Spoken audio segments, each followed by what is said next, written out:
So guys, welcome back. This is a follow-on from the previous video. Just about another time of my life when I was quite young. So this goes back to when I'm 16 years old, yeah, and it's the time of the mods and rockers here in the UK. So I'm a rocker, yeah, riding motorcycles, yeah, the leather jacket, the white scarf, the boots, the complete get up if you want that way, yeah. So at the time, I'd just started doing motorcycle racing, yeah. And although I had a Ducati on the road, but I'd just gone out and bought a Yamaha as well, which I was doing my racing with. But one of my friends, his name was Neil. He had an air lip, yeah, air lip here where it hasn't closed up properly, and it just bought a new Ducati, which was the red Mach one, yeah. And we used to go to a table tennis hall near to where we lived, yeah, and it was on a hill, and every night there would be maybe 50 or 60 guys with motorcycles all the way down the hill, and it was a coffee bar in there, and there's girls and all the guys and what have you, yeah. So he said to me, Mick, he said, would you try my bike out? He said, and tell me what you think. So I said, yeah, I'll do that for you. So I was crazy at that time when I think back, absolutely crazy. So I've got on his bike and I've gone down one side of the hill. It's a place called Gale Street in Dagenham, and right away up to where the park ends. And I've turned round, and because I know there's going to be lots of girls standing outside, you know, I'm showing off. I'm really showing off. So I've come down Gale Street, going up towards Beaconsfield Station. I've got to have been doing, I don't know, maybe 70 or 80 mile an hour, yeah. And with that, as I've got up to near where the station was, the chain has come off. The bike chain has actually come off. And somehow it's wrapped around the front wheel, which has locked the front wheel. And I've gone over the handlebars, still holding on to the bike, crashed onto my left side, and then I'm just hanging on to the bars. And me and the bike were swirling and swirling all the way down the hill. And there's a red double-decker bus coming up the hill. How I missed it, I just do not know. I just do not know how I missed that bus. But thankfully I did. Got down to the bottom of the hill. The bike is a complete wreck, complete write-off. I've got blood all over me. I'd landed on both my knees. Both my knees the skin had gone off my knees, right? It was through to the bone. Yeah, it'd gone right through my jeans, right through to the bone. I've got blood pouring out of me and everything. So with that, Neil, he's come running down the hill, yeah, and he starts shouting at me. And he's I'm going to take the piss out of him. I shouldn't, but he's saying to me, oh, Mick, my bike, my fucking bike. He's talking through his nose. Oh, it's stuck with me. He wasn't worried about me, yeah, at death's door. He was worried about his bike, yeah. So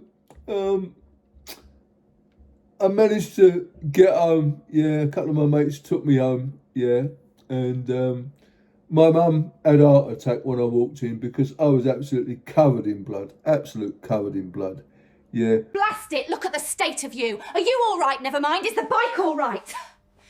Just a bit of a scrape, Mum. Run's fine. My back was my back, where I'd gone on the ground, it was through my leather jacket, and basically it was another hospital trip up the hospital. Yeah, I was up there for a couple of days, sorting me out, yeah. And maybe this is why I've got bad knees now. No, it's just another story, yeah, where I consider myself to be lucky to be alive. Yeah, to be lucky to be alive. So, thanks for watching. Thank you. So the next 2 or 3 years after that was the start of my motorcycle racing career, travelling the UK, all the circuits there, Brands Hatch, Silverstone, the likes. And the few crashes that I had there, yeah. One in particular at Brands Hatch at Paddock Bend, coming off at nearly 120 mile an hour. Lucky to have walked away. But that's for another video.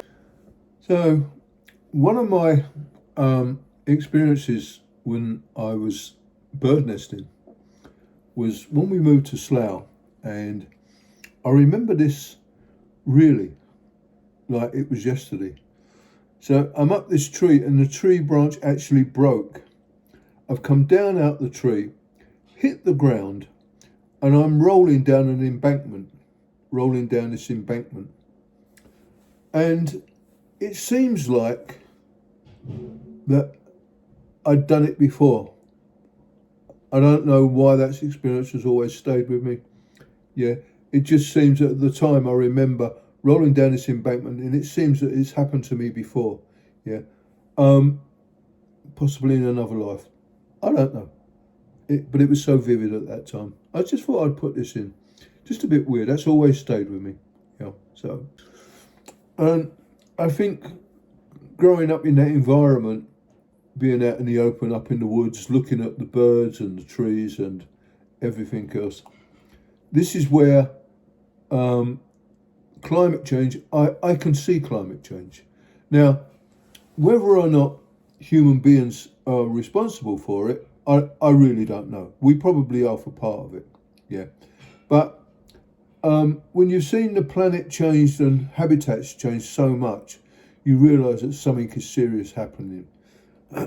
And this is why the two businesses that we're planning are going to help climate change in a small way, but it's definitely going to help, So I'm going to do videos about them companies later on, and explain what it's all about. So I think, guys, if you watched the last couple of videos, you might be beginning to understand my mindset of my age at the moment, of where I've had a stroke, and I'm just not giving into it. It's just not in my makeup to give into something like this. I've always been in a situation where I'm planning something in life, and I always see it through, regardless of the obstacles that come up. So many obstacles have come up in my life, but you know, I always look at it that if you can't climb the mountain, go around it. Yeah, that's my philosophy. Yeah, and this is really what I'm doing with this AI. Yeah,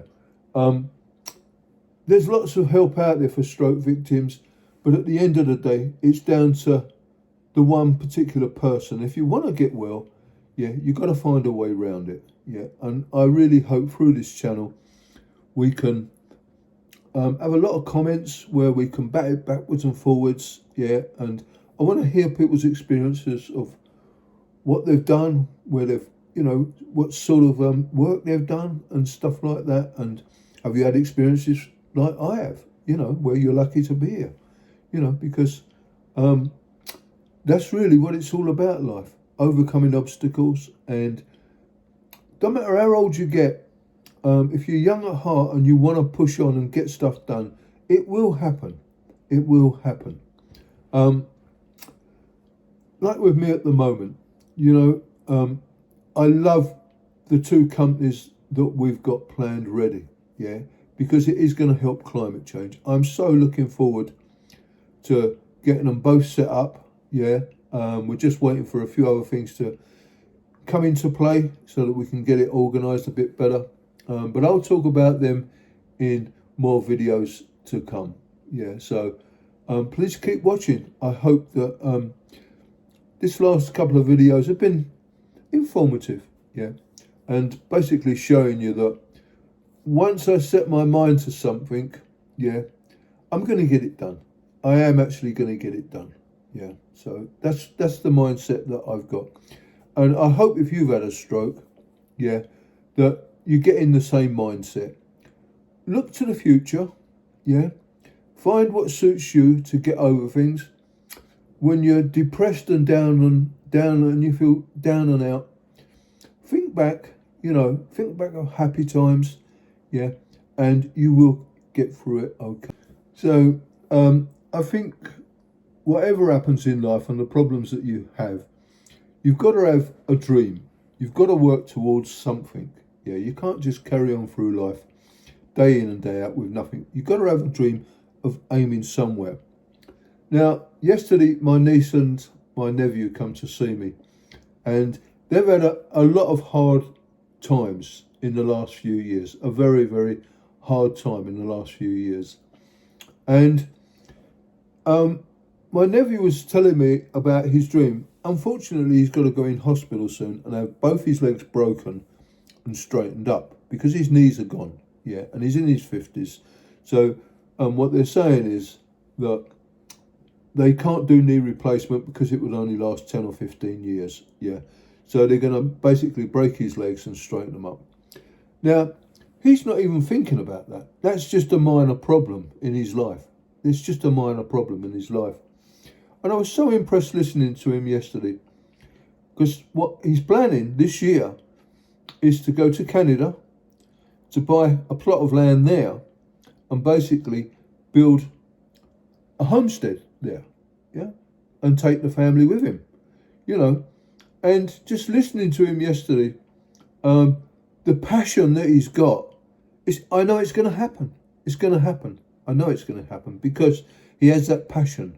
He's very much like me, very, very much like me, when basically, right, I'm going to get this done. F it, we're going to get it done, right? Regardless of what problems are coming up. So bear in mind, he's going to have this operation on both his legs in the next few months, where he's going to not be able to walk, and yet he's still planning this out. So, I'm impressed. I'm really, really impressed with the way that he's talking and what he's planning. So, who knows? Maybe I'll be going out there to Canada, chopping trees down with him. Yeah, let's see. Who knows where we're going to go this year? So, guys, I'm going to draw this video to a close now. Please keep watching because, as I said, I'm going to the Philippines soon. My nephew's going to Canada soon to build a homestead there. So there's going to be lots of videos coming up over the next year or two, yeah.